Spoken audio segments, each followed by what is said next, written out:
Di Mahkamah Konstitusi, ada 9 hakim yang memegang nasib hukum negara kita. Tapi, pernah kebayang nggak gimana jadinya kalau salah satu kursi itu seringkali kosong? Ini bukan cuma cerita loh, tapi data yang memicu pertanyaan besar tentang tanggung jawab di lembaga peradilan tertinggi kita. Dan ini bukan lagi sekedar pengandaian. Ini adalah realitas yang terungkap dalam sebuah laporan resmi. Sebuah fakta yang langsung memicu perdebatan sengit tentang tugas, transparansi, dan yang paling penting, kepercayaan kita pada salah satu pilar utama demokrasi. Oke, biar kita paham seberapa besar masalah ini, kita mulai dari dasarnya dulu. Karena kita nggak sedang bicara soal institusi biasa atau pejabat biasa.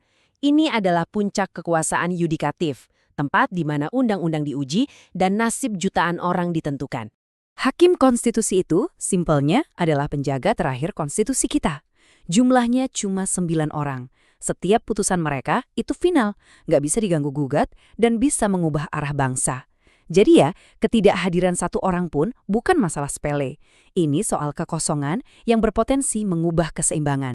Nah, sorotan kali ini mengerucut ke satu nama, Anwar Usman. Sebagai hakim konstitusi dan juga mantan ketua mahkamah, posisinya itu sentral banget.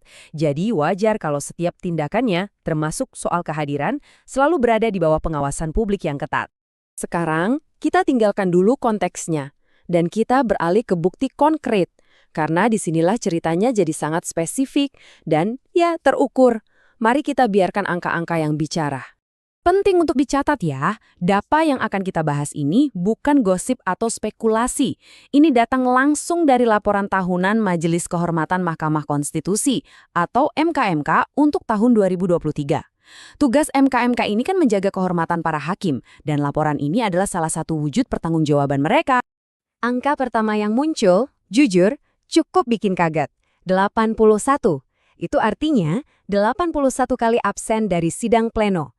Biar kita paham, sidang pleno ini forum tertinggi. Disinilah 9 hakim kumpul untuk memutus perkara-perkara paling krusial.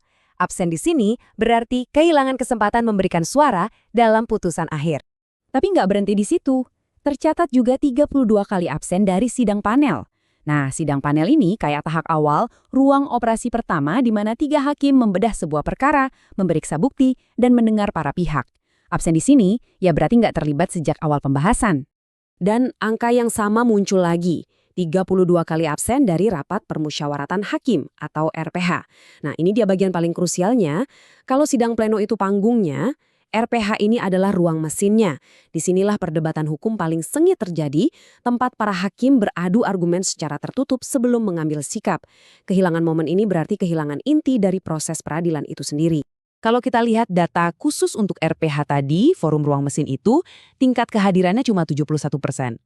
Artinya, hampir sepertiga dari seluruh sesi musyawarah dan perdebatan internal yang paling menentukan itu dilewatkan. Tentu, di balik setiap angka, pasti ada cerita kan? Lantas, apa sih penjelasan di balik data absensi yang signifikan ini? Mari kita dengarkan langsung dari pihak yang bersangkutan. Nah, dalam keterangannya, Anwar Usman memberikan kesaksian personal yang cukup dramatis. Ia menceritakan sebuah insiden kesehatan yang serius yang membuatnya sampai kehilangan kesadaran total. Kalau dirinci, penjelasannya begini. Ia mengalami insiden kesehatan serius, lalu dokter menyarankan istirahat total selama 1-2 tahun. Ia juga harus minum obat beberapa kali sehari. Tapi, di tengah penjelasan itu, ada satu pengakuan yang cukup menarik. Ia mengakui bahwa selama ini jarang sekali memanfaatkan fasilitas general check-up yang disediakan negara. Padahal itu kan hak sekaligus fasilitas untuk menjaga kondisinya sebagai pejabat publik. Nah, disinilah kita masuk ke jantung perdebatannya. Sebuah benturan antara kondisi personal yang bisa kita pahami dengan tuntutan tugas publik yang nggak bisa dinegosiasikan. Di sini kita lihat ada 2 pandangan yang benar-benar bertolak belakang. Di satu sisi, Anwar Usman merasa data absensi itu seharusnya nggak dipublikasikan mentah-mentah tanpa konteks alasannya karena bisa bikin persepsi negatif. Di sisi lain, MKMK berprinsip bahwa ya justru pengungkapan data kehadiran itu adalah bentuk akuntabilitas dasar kepada publik, apapun alasannya. Sikap MKMK ini diperkuat lagi oleh pernyataan salah satu anggotanya, Yuliandri. Kutipan ini nunjukin prinsip mereka. Menegakkan kehormatan lembaga itu tugas utama, bahkan kalau hasilnya nggak menyenangkan bagi pihak yang diperiksa. Ini bukan soal personal, tapi soal menjaga marwah institusi. Jadi masalah ini efeknya meluas. nggak lagi berhenti pada satu individu atau satu alasan. Ini menjadi pertanyaan besar tentang dampaknya bagi Mahkamah Konstitusi itu sendiri dan tentu saja bagi kita semua sebagai publik. Pertanyaan pertama, dan ini yang paling teknis, gimana dampaknya ke putusan? Kita tahu putusan MK seringkali nggak bulat.